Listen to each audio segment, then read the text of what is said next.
What's the perfect bike for the Leadville Trail 100 mountain bike race? That's a common question for anyone dreaming of doing the race and a hotly contested debate for those having raced it before. But with so many mountain bikes on the market out there, from XC to downcountry, enduro, all mountain, it's easy to overthink it. Choose right and you'll increase your chances of having a good day out there. Choose wrong and you could just be fighting your bike for 100 miles instead of getting that belt buckle or simply enjoying the race across the sky. I'm your host, Coach Adam Pulford, and today we're breaking it all down for endurance mountain bike setups. What bike actually gives you the best chance of success at Leadville? Full suspension or hardtail, dropper post or not? And how do the demands of this high altitude endurance race shape your setup? To help answer these questions and more, I'm joined with Jim Rutberg, author, bike racer, father, and the guy who really makes this podcast happen. Jim, or Ruddy as we like to call him, has been around the Leadville scene for years, and we'll talk about how many times he's actually raced this thing. But we're going to be talking about and picking his brain on the best bike setup here. So, Ruddy, welcome back. Hey, thank you. Yeah, so I don't know, straight to the point. What bike is the best setup for Leadville? Just shooting right down the hip here.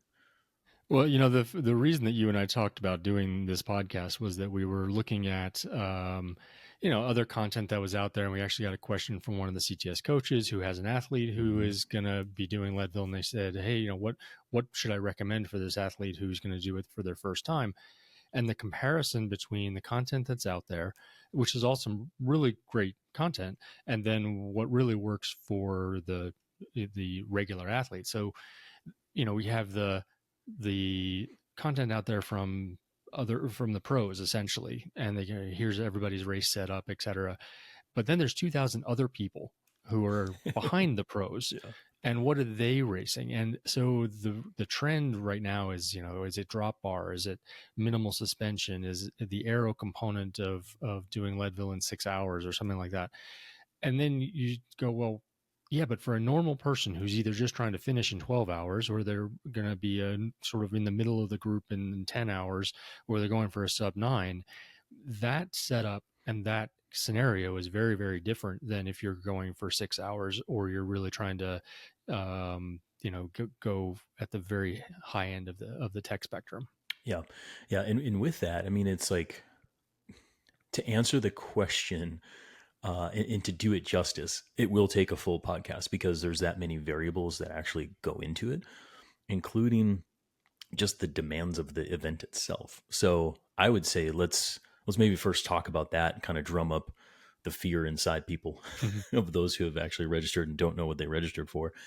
Then we'll kind of like segue into the best setup, and I'll just like roll through my opinion from times I've raced it, and then we'll talk about some fueling. We'll talk about training because, of course, got to give some tips out there. So, now, how many times did you do it? I've only done it 3, as opposed to yourself, who has done it. So you have your proof of your proof in the behind you there, right here, right next to my Breck Epic belt buckle, right? And then that's the sub 9 buckle. So you're a fast guy. Really. I was not very. I have one sub 9, but this was my proof of expertise, so to speak, or the 1,000-mile buckle for 10 finishes. Sure. And I have to get to, however you want to phrase it, race Leadville again this year because my son is riding his first as an 18-year-old, and he's always wanted to race Leadville with me because he was in the pits when I was doing it when he was a kid. So he got in, and I was like, oh shoot, now I got to ride Leadville again. So I will be at least on the start line with him. I'm going to be nowhere near him anywhere during the race, but theoretically we'll be racing Leadville together. You got to get your training on. I know. Well, that's awesome. Yeah, I didn't know that you were going to ride it again. So good luck to you and Oliver. Yeah, so Leadville, it's a wild beast, and I throw some shade at it because it's gotten so big and it's legendary for its own right. But you never have an easy day in Leadville, And No. the reason for that is it is so hard, but the environment is so challenging. It's high altitude or extreme altitude according to how we gauge things as exercise physiologists. So how high are we talking here, Ruddy? Anywhere from minimum of about 9,500 feet up to 12,600 feet. Exactly. And you have multiple passes within that. So the sort of base elevation is right around 10. And then you go up above 11 once or twice and then up to 12.6. So yeah, it's the altitude is a challenge. I think to your point of kind of people either downplaying Leadville sometimes. They'll say, well, it's really not a mountain biker's course. It's a kind of a dirt road with a smooth line in it is, a lot of times how I've kind of phrased it, because it's not a highly technical mountain bike course Yeah. for the most part. Yeah. However, when you have to ride any of those conditions for that many hours and at altitude and with the weather and with 2,000 other people, it can get quite challenging. And as you said, it's similar to, we talk a lot about ultramarathon and some of the other sports that we've coached athletes for. It has more in common sometimes with those sports because it's a hydration nutrition challenge, it's a pacing challenge, it's a mental challenge. The riding itself is not maybe the biggest challenge of the event. It's everything else that goes into it. Yeah. Yeah. Spot on. And I think too, it's like it's super long, right? Like 9 hours is fast. Right. Right. So in the way of the ultra endurance, I mean, it is very challenging. Um, and even at the fittest of like fit years, Ruddy, where you went sub 9, maybe that wasn't your fittest year, but like, was it still hard when you were at your fittest? The thing that was most surprising to me was that rode the race 10 times, and there were a number of years where I was in that sort of just over 9 hours, somewhere between 9:10 and 9:20, something like that. The effort required the 1 year that I went sub 9 was exponentially harder to go 20 minutes faster. Mm-hmm. Like, I don't think it's a matter of incrementally more difficult. I turned myself inside out just trying to get under 9 hours, where had I had a relatively, not easy, but had the effort required to do 9:15 versus 8:46 was night and day. Yes. And two, to shape up some of the like if you've never raced at altitude before, I think a lot of people have maybe taken ski vacations where they go skiing in Breckenridge or Vale or something like that, and those are going to be around that same kind of 9-10,000 feet, maybe at the base of the mountain. You might take the gondola up a little bit higher, but even walking steps, right? You walking the steps of your condo at 9,000 feet, people get out of breath.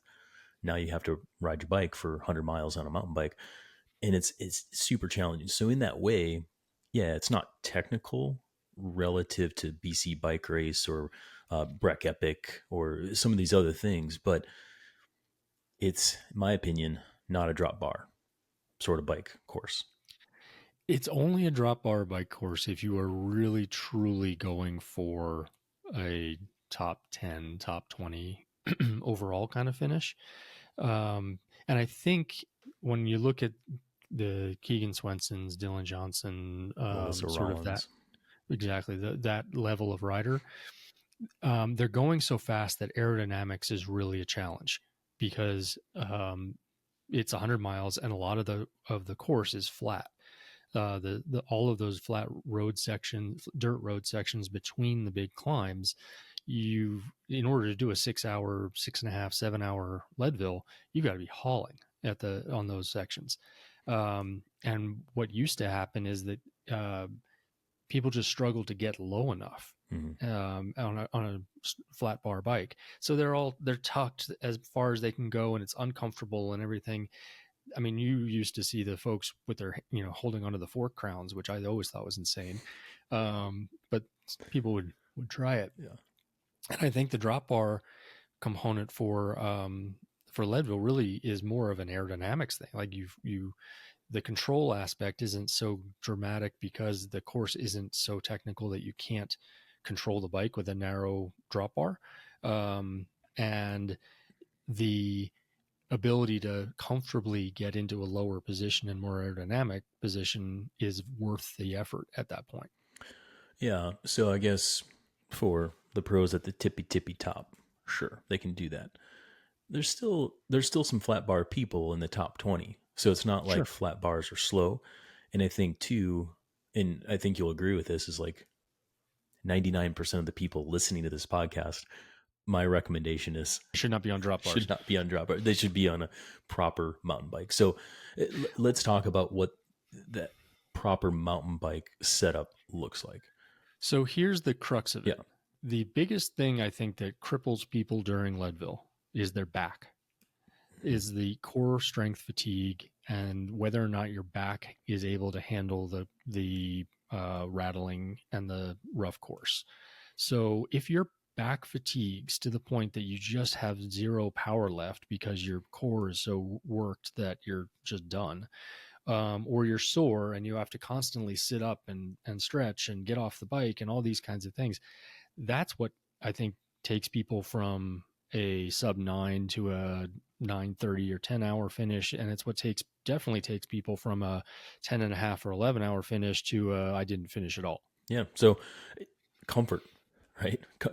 The bike that feels the best is well, there's more to it than that, but that's going to set you. More to that, Yeah. but I think that one of the things that, I mean, this is the reason why you started out asking sort of what is the the perfect bike for Leadville. For 99% of the people, I would say a cross-country dual suspension is your best bet. Certainly if you're trying to finish and you're not certain that you're going to finish. So anybody who's aiming at kind of a 10 plus hour ride, I would say should be on a dual suspension cross-country rig. Fully agree. So a little bit more on that is full suspension. You should be looking at like 100 to 120 mil of travel up front, maybe 75 to 100 mil in the rear. So that would look like the S Works World Cup. I think that's the latest one with it 75 mil. A Giant Anthem, for example, that would be another one. The Canyon Lux, Lux cross country will work. bikes like that. And the Trek has is it Super Caliber at this point? Yep, Super Caliber. Yep, exactly. And in my opinion, the bike. So that's your that's your full suspension setup. So squishy in the front, squishy in the back. Try to get one with 2 water bottle cages.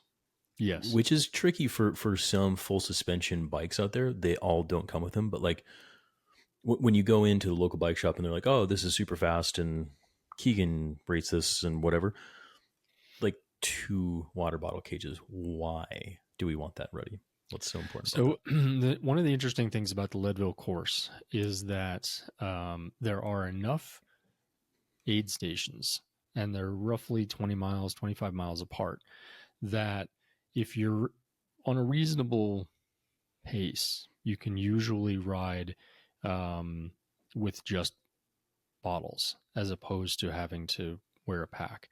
Now, again, we were talking about the folks at the very tip top of the course. A lot of them some of them are riding with packs so that they have no doubt as to whether or not they can get fluids or not.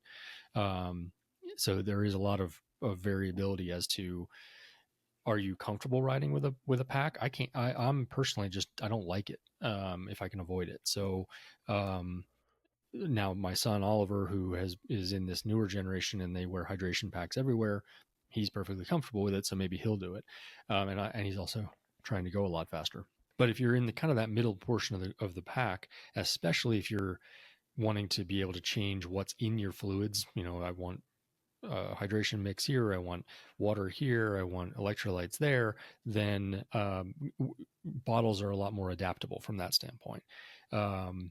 So yeah, I would definitely recommend bikes that have 2 bottles.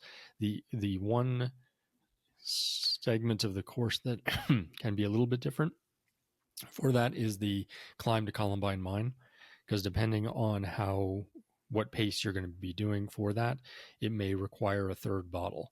So there were times where I would pick up a 3rd bottle and put it in my jersey pocket to do that climb on the slower years. There is an aid station at the summit, but By that point, you're just going to bomb down the thing and really not drink a whole lot anyway. But if it's going to be more than 2 hours or something going uphill to get to the turnaround, that was the one spot that either people would take a hydration pack or stuff a third bottle into your pocket. Yeah, yeah, I agree with that. And there's no shade thrown to the hardtails out there. Hardtail mountain bike is still a great bike. If you have the core strength and you've done the work and you're comfortable on a hardtail, it will most likely be a little bit faster. I mean, Well, it's unless your lighter, back right? gives out, Yeah, it's lighter. And then some of the bikes that have very minimal rear suspension, just to take the edge off a little bit, can work very well. Slightly larger tire. And I think we're probably going to end up talking at some point about tire choice and pressure and all of those kinds of things. But a hardtail with just a bigger volume tire that gives you a little bit of extra squish can be a fast solution. yeah. And I think for me personally, if I was going hardtail, it's already lighter, and I might even do a dropper on a hardtail. I wouldn't do a dropper on a full suspension, but that's also I think that's a personal preference on my end. And if you're running like SRAM or some wireless dropper, you can essentially have two seat posts, swap them out very easily, and depending on how you ride.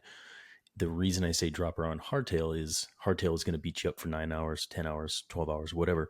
And if you can drop that on the descents, you start to soak up the bumps with your legs a little bit better, as opposed to on a full suspension where that'll get kind of soaked up through the bike. So that would be Right. like a very nuanced kind of like personal preference on my end. Droppers are hot, but they are heavy. So just kind of know that. Yeah, and I think that some of that also is that there's a practical or pragmatic component to that. Like if your bike has an internally routed Right. dropper post and you're not doing it on your own, it, you could remove it, but it's going to be a kind of a pain, and you have to evaluate whether it's worth the money, time, hassle to swap it out for a non-dropper post for one event. Yeah. So Leadville is not a dropper course, but the reason I mention it is, let's just say you're going to sink in 5K to or more to this mountain bike. I think having a dropper post is way more fun. So in the way of versatility, if you're buying a new bike, plan ahead and maybe you have two seat post options, because having a dropper 364 days a year going to be super cool. Throw it out for this one race, all good. So all that to say, we're not talking about dropper posts for Leadville any longer than this, but wheels, 29-inch wheels. I don't think. Yeah, I mean, I Yeah, think 29-inch wheels. I don't. It's very difficult to get anything that doesn't have 29-inch wheels unless it's a 150 mil travel right. uh, type bike. Um, Now the very small frames, I think, are still using 27.5, um, Yeah, which probably does make sense. So I think it's where appropriate, a 27.5 for a smaller rider and smaller frame makes sense, but 29 for certain. And then the tire width, I think it's again 2.4s seem to be pretty much almost standard. Again, on a hardtail, maybe you go up a little bit as well. What I would say is that, and I saw this recently in the conversation about mountain bike or larger tires for gravel races, and then one of the rationales was that gravel tires being more robust tend to be heavy, the casings are thick, all of those kinds of things, and a lightweight cross country mountain bike tire is thinner and can be lighter than the gravel tire, etc. So that brings up the question of how robust a tire do you need for Leadville? Do you need downhill, burly, kind of major tread kind of tires? I think you can get away with a moderate XC tire. The course is not sort of soft and loamy or sandy. It's pretty much gravel and hard pack type surface. I think some traction is good. I don't think for most people, I don't think like a file tread, really East Coast cross country or Midwest cross country tire is probably great. So some tread I think is good, but I don't think you need burly, big knob downhill tractor tires. No, I mean, me personally, I'll take a little extra rubber on the sidewalls for any mountain bike course because not getting a puncture is going to be way faster than saving a little Oh bit of yeah. weight. So my two go-to tires for Leadville would be like the Kenda Booster or the Maxxis Icon. Those are two, like, still has tread. They're not super knobby. They're not crazy, but then they have um, the Kenda. Just look for their sidewall protection. I think you look for that. It's extra security, but you still have to know how to ride your bike. Still have to know how to Yeah. take smooth lines. Well, and that's the nice thing with Leadville, which is a little bit strange. I have always used to refer to Leadville as single track with options. There is Mm-hmm. a smooth line, even though the road is 10 feet wide, there is a smooth line, and you can see it Mm-hmm. quite clearly because that's where the other 2,000 people have gone for the last, however many months during the summer in recon courses and all these kinds of things. Like there is a pretty notable smooth line that everyone's going to take. The thing is that if the consequences of going off the line are not that great, you can mess up and take a turn too wide or too narrow or whatever else and not hit a tree because it's not single track. But you'll see where that smoother line is and where you're going to get outside of the line and perhaps run into some bigger kind of rocks. But that smooth line tends to also be a safe line to take because it's been the choice of people, over and over again. Yeah, for sure. So I think it kind of summarized the wheel situation. I'd go carbon lightweight wheel, go pretty light there, and everybody's going wider as well. So you can get away with in they're optimized for like 2.4 mountain bike tires. So a nice light, stiff 29-inch wheel setup.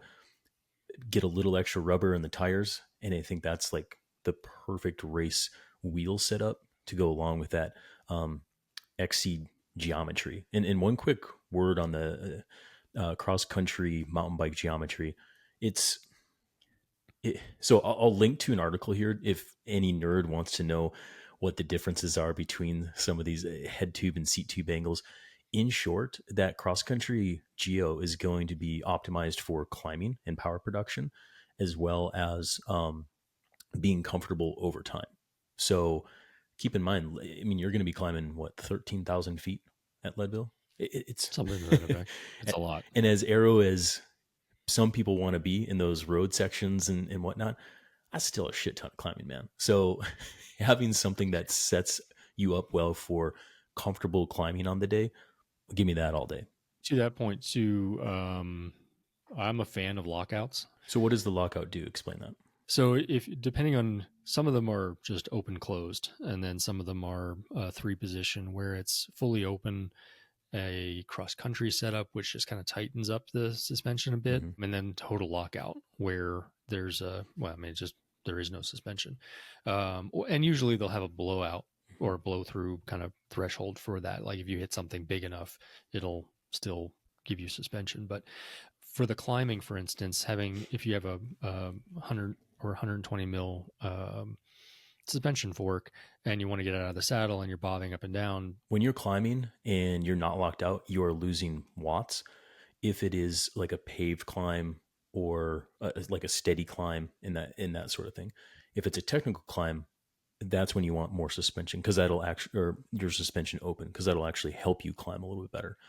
So I think it's really important to mention all this because there's a whole culture, there's a whole section of trail riders out there that don't even know that lockout exists or is an option for because some of those enduro bikes, all mountain bikes, downcountry bikes, they come with no option of that. Cross country bikes do.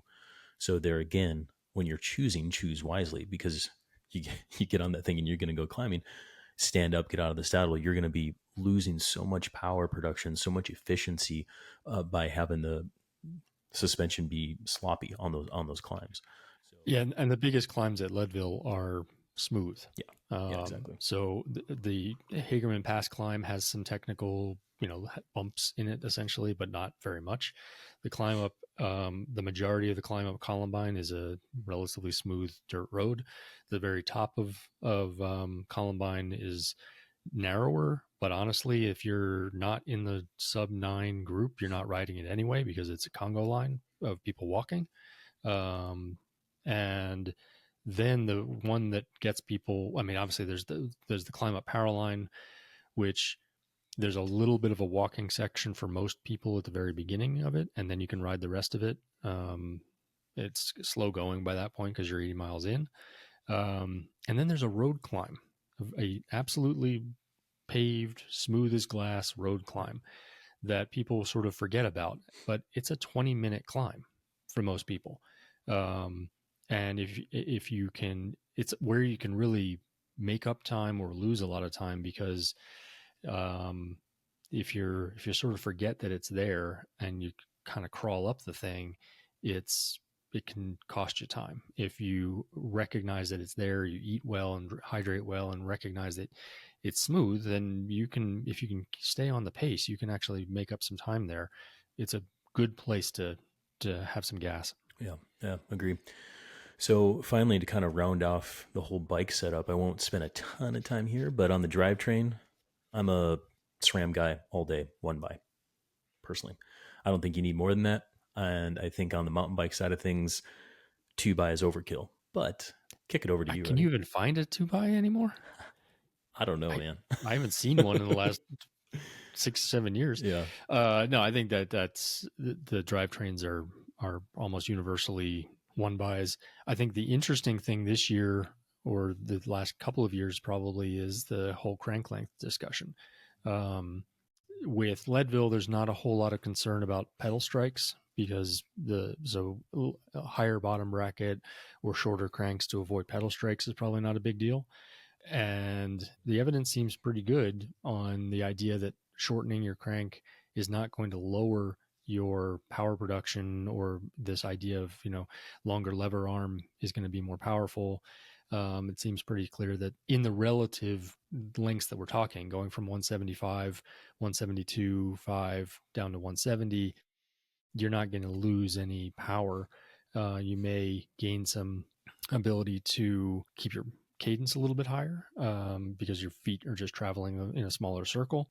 And then I guess it's probably less important on the mountain bike from the hip angle standpoint, because I think the discussion on the road and gravel racing scenes with shorter crank arms has been that you can reduce the trunk angle and bring, because you're not kneeing yourself in the chest as much Mm-hmm. or bringing your thigh up as high. I don't know that that's as much of a concern on mountain bike, just because the position tends to be more upright to begin with. Yeah, not as big of a concern, but I would say in general, not going to the extreme end of things like 140s, but I would say a little shorter the better, because the torque and the leverage that we once thought was a thing with the longer crank arms, not really a thing. So Okay, so here's the question that I think is relevant potentially for this audience is maybe they've gone on the road or gravel to a shorter crank, and now they're riding 167 fives or 165s. Their mountain bike, which they haven't touched in a while and is a medium or a large mountain bike, and came with OEM 175 millimeter cranks. Do they need to match? Do they need to at least shorten, narrow the gap between the two? Or does it not matter if you're riding, 165 on the road and a 175 on the mountain bike? Because that seems intuitively like a pretty big jump. yeah, I mean, I would definitely go to your local bike fitter to get some professional advice on that personally. And my advice that I give to my athletes is try to be as consistent as you can, because there's neuromuscular patterns that occur with your pedal stroke. And if you're all over the place from 165 all the way up to 175 and all the stuff in the middle, it's I don't have any data to link to or anything like this. I will try to find it, but what we do know is that patterning that occurs is important in the way of how you produce your power. And I would say anyone who kind of has those bikes that goes from 175 down to even 170, you're going to feel that. It feels a little bit more like laborsome to push that 175. So me personally, I've moved to like 170s on all my mountain bike stuff, and I'm still 172.5 on gravel and road. Hmm. I think too, the other important aspect is if you're putting power meters on all these bikes too, you got to make some decision on where you want to land and how much money you want to spend swapping cranks and going with power meters. So I would say if you are to err, especially on the mountain bike, go a little shorter. And if you haven't touched that mountain bike in a while, and maybe it is a little older, you're looking for an upgrade, I wouldn't stick with the 175, but go to the bike shop or go to the local bike fit specialist because they'll be able to give you even better information about why you should need what you need. And it's also relative to how you sit on the bike and what the angular measurements are for like you as an individual. I do Right. think like smaller people with shorter legs, they're going to feel way more comfortable on the shorter cranks. If you have a size large and you're a big person and you're taller, the 175s may work just fine. So Right. I do think you should go get a bike fit for that. My solution, honestly, for the one solution for the power meter conundrum on that standpoint has been going with a power pedal. I've been using the SRM mountain bike pedals, and I just swap them between road, mountain, gravel. And so it's one pair of pedals. I only wear mountain bike shoes. Mountain bike shoes at this point are a high end one is so light, and I'm not racing road that to me it allows me to keep all of the measurements on the bikes very similar because I'm not concerned about, well, the road shoes have a different stack height and the pedal has a different stack height. And so if it's the road shoe and the road pedal, my saddle height is this. And keeping one shoe and one pedal across all bikes has been really nice. It's a pragmatic approach for sure. But to that point, I mean, so when we're talking about efficiency in the bike and the equipment and the gear, I mean, on the bike side of things, lightweight, full suspension, super efficient. Shoes. Let's talk about some of these other efficiencies because road shoes or mountain bike shoes or gravel shoes for Leadville. What should we do? A gravel shoe and a mountain bike shoe, as far as I'm concerned, are pretty much the same thing, marketed Yeah, differently. exactly. But I think the key is you're going to walk. Unless you are at the very tippy top of the field, you're going to walk at the top of Columbine because it just turns into a Congo line. And you may be walking for half an hour kind of thing. And then you're going to walk on power line. Almost everybody walks on power line on the way inbound.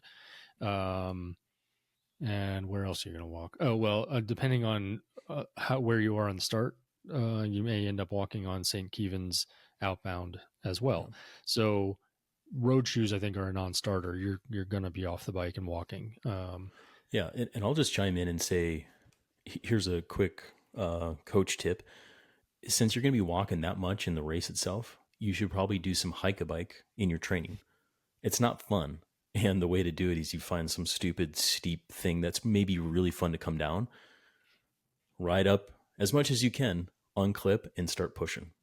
Yeah. And that pushing, because you go back to what Ruddy was saying about if your back hurts, if your hands hurt, all this kind of stuff. If you're not used to pushing your bike in goofy bike shoes up a loose over hard packed trail with a bunch of other people around you, it's really not fun. It's stressful. It's hard.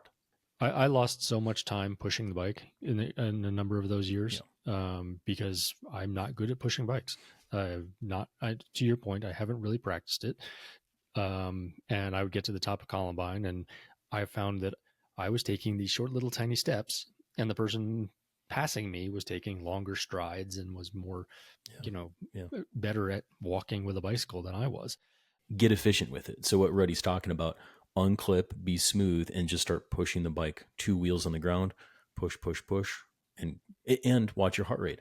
I would say for your Wahoo, your Garmin devices, don't use auto pause because if you stop You're going riding, so slow. right, you're going so slow and you're not pedaling, your device thinks you're paused. So take that off auto pause because you want to capture the heart rate and the training stress and everything that occurs with that. Well, the other reason you want to take it off auto pause is if you stop at aid stations and the timer on the device it pauses, Yeah. for sure. that's not your time. That's not your elapsed time anymore. Yep. The timing for Leadville is when you roll across the line to when you roll back in, and it doesn't take a pause there for stoppages. So if you're concerned, especially on time cuts and on pacing schedules and things like that, you need to keep a watch that is constantly running because it's real time. Yeah. Yeah. One final word on shoes.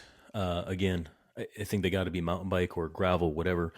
And those shoes, shoes these days are way more efficient than back 10 years ago when we were doing Leadville camps as CTS out there on the Leadville course. But uh, we had one guy show up one year in road shoes, and he was fast. He was a properly fast guy, and that was his strategy for race day. We said, hey, I don't think you should.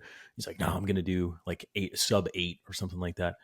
He didn't finish that year because he was going fast, he was going good, but when he did have to hike, he couldn't get up power line with road shoes. It was Right. not doable.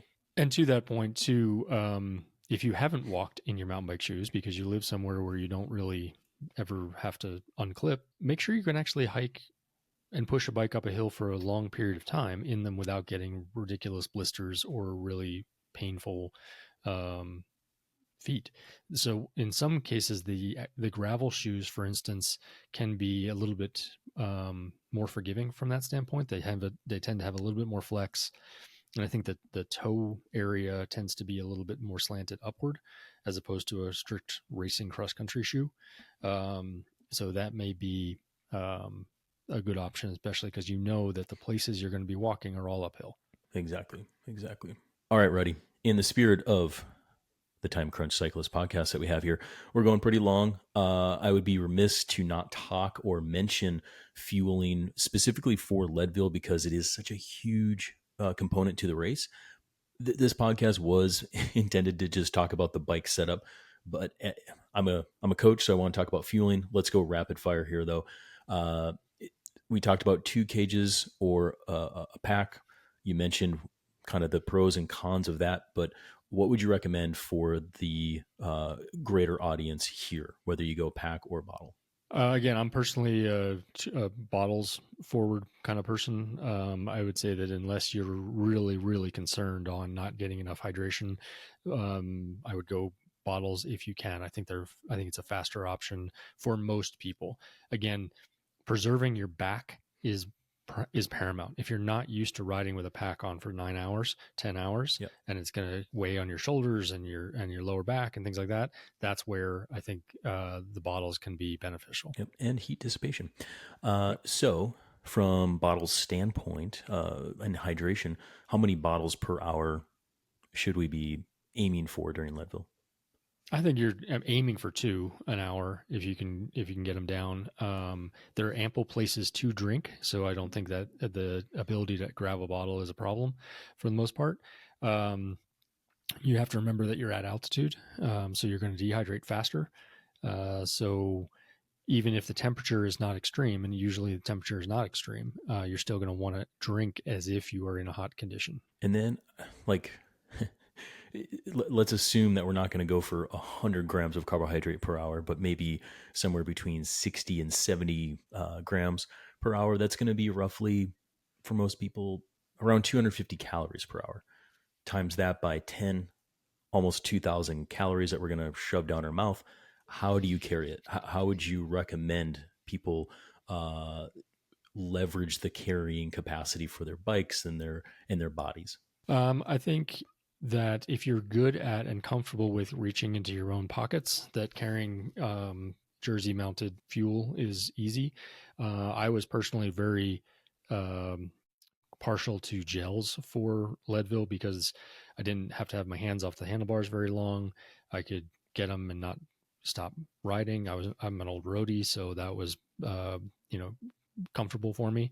Again, because remember, if you're going for say a 9-hour finish or 10-hour finish, or you're worried about the time cuts, anytime that you're standing still, you're losing time. So even if you just have to grab something at an aid station and roll slowly forward while eating and drinking, that's still better than sitting in the aid station for 5 minutes. You can't make up 5 minutes from an effort level on the course. So minimizing those stops and being able to carry what you want. So some people use the bento boxes.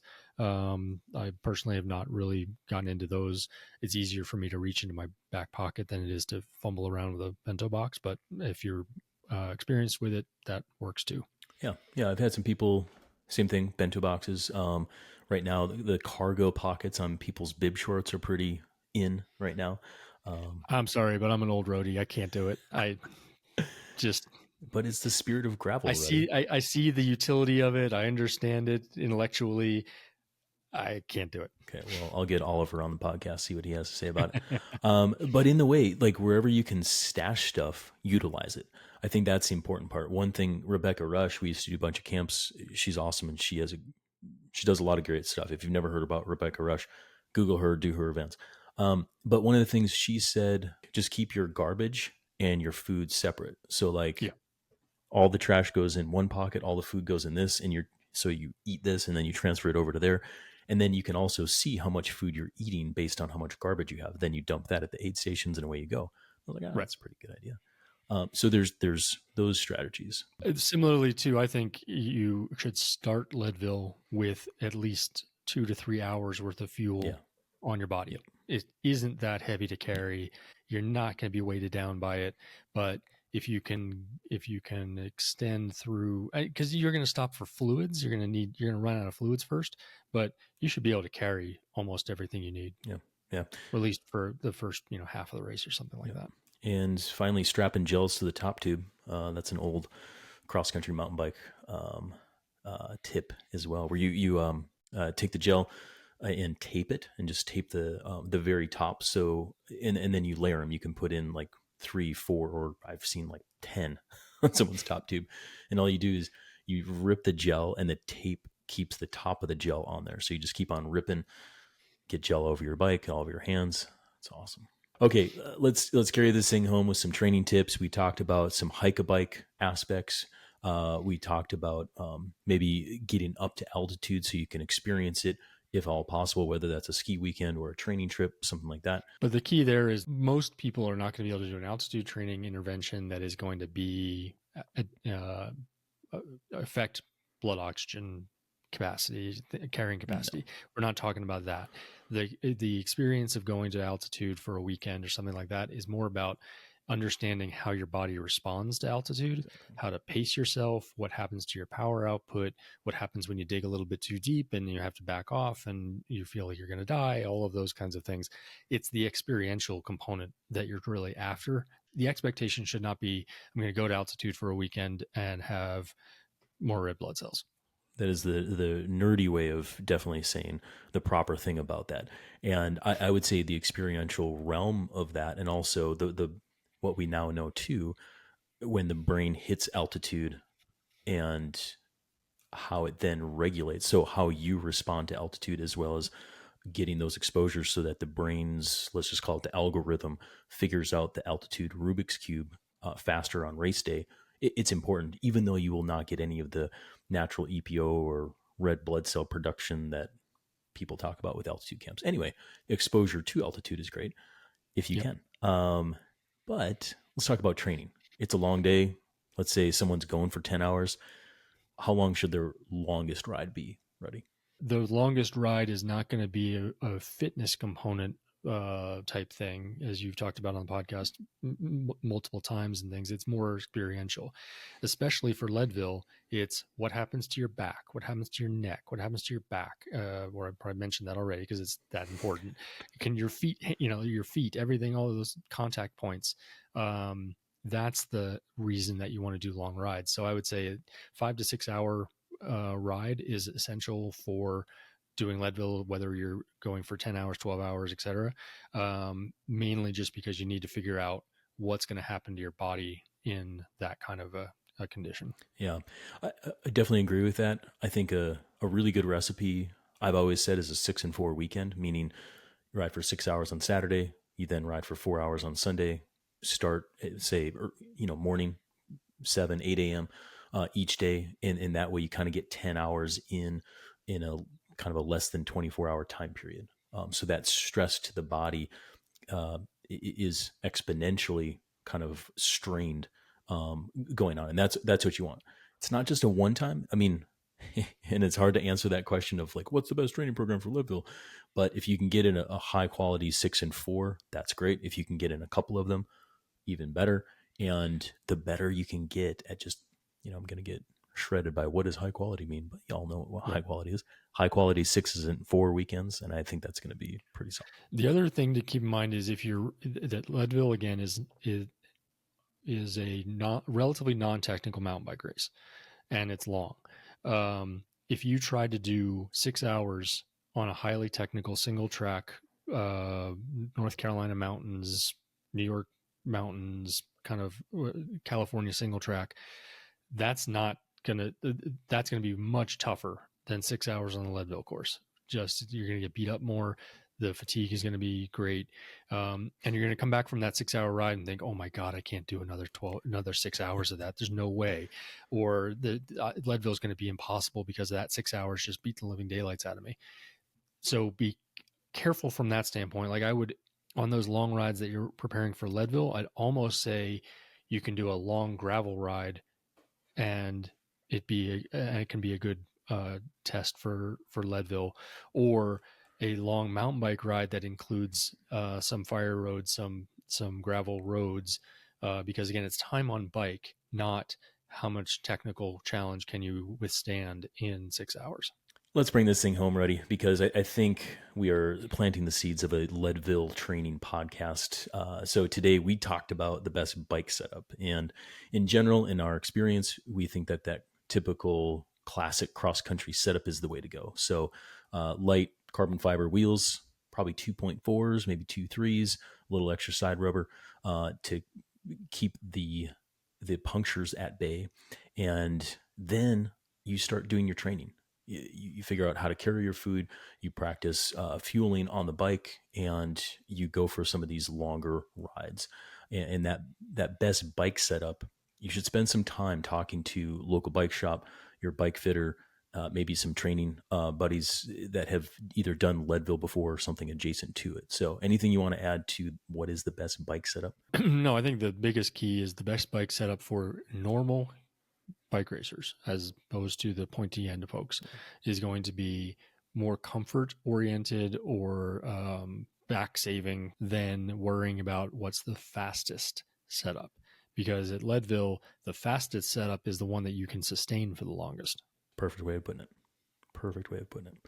So, if that spurs on a bunch of more questions around Leadville, let's hear them. Head on over to trainright.com/podcast.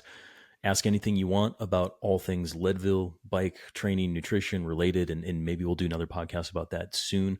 But Ruddy, thank you again for taking some time to jump on the podcast, because now you're going to have to listen to yourself and edit yourself. So thanks again for your time. I really appreciate it. My pleasure. Thank you.